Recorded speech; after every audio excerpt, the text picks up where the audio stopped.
Hello friends, मैं हूं आपकी mentor Vandana. Welcome to my channel NIS SST guide.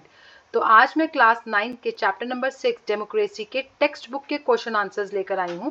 जो आपके बुक के अंदर क्वेश्चन है NCERT में, उसके आंसर लेकर आई हूँ। आंसर मैंने बहुत सिंपल लैंग्वेज में बनवाए हैं और साथ ही ये पॉइंट्स में मैंने फ्रेम किया है, तो आपके लिए ईजी होगा इन क्वेश्चन आंसर्स को समझना भी और इसको लर्न करना भी। तो आइए आज का क्वेश्चन नंबर 1 है, how was the idea of democracy evolved over time and shaped our understanding of it today? Answer is ancient Greece. Democracy first developed in ancient Athens, where citizens participated directly in making decisions. Limited participation in the early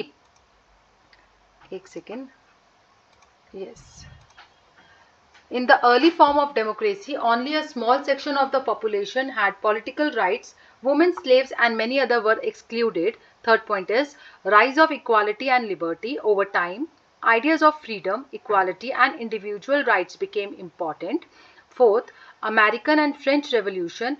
These revolutions strengthened the idea that government should be based on the will of the people and the citizens should have equal rights. Fifth, expansion of voting rights. Gradually, voting rights were extended to women, poorer people, and other previous excluded groups. Next is modern understanding. Today, democracy means more than just elections.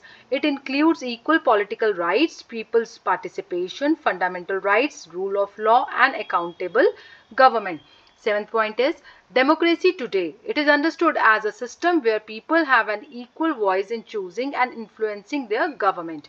Next question, what are the different forms of democracy and how are they practiced in India and other parts of the world?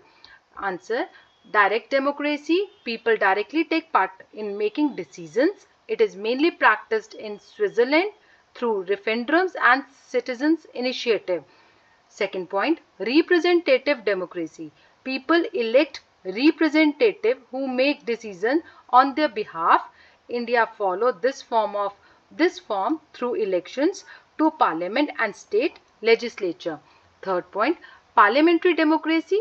The government is formed by elected members of parliament and is accountable to it. India and the United Kingdom follow this system.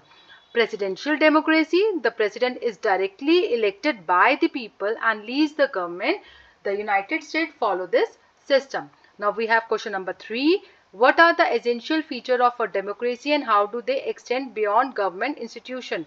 Answer is free and fair election. People choose their representative through regular elections. Political equality. Every citizen has an equal right to vote and participate. Rule of law. Everyone, including the government, must follow the law. Fourth, rights and freedoms. Citizens have rights such as freedom of speech and expressions. Fifth, accountability. Elected leaders are answerable to the people. Sixth, respect for diversity. Different opinions, communities, and viewpoints are respected. Beyond government institutions, these values are also applied to schools, families, workplaces, and communities where people should have a voice, be treated equally, and respect each other's opinions. What are the challenges? Question number 4. What are the challenges faced by Indian democracy? Number 1 is poverty.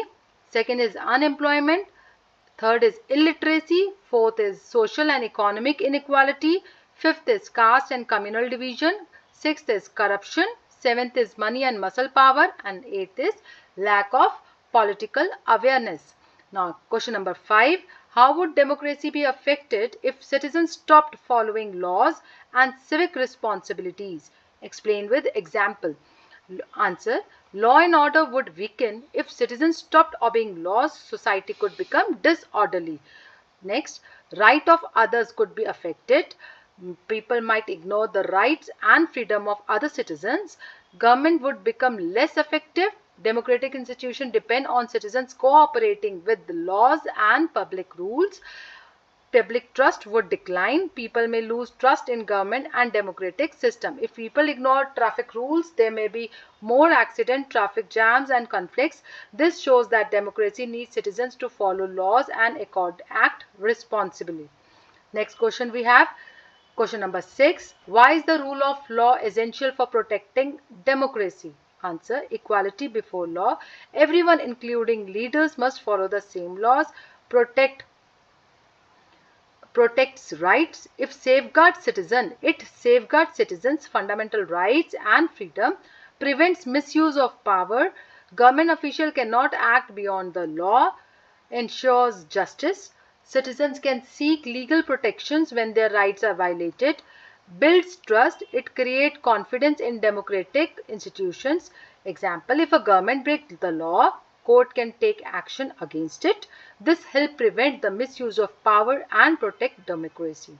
Question number 7. Is voting alone enough to make a country democratic? Support your answer with example from the chapter. No, voting alone is not enough to make a country democratic. Free and fair elections are important, but democracy also requires equal rights and freedoms. Citizens should be able to express their opinions and participate in public life.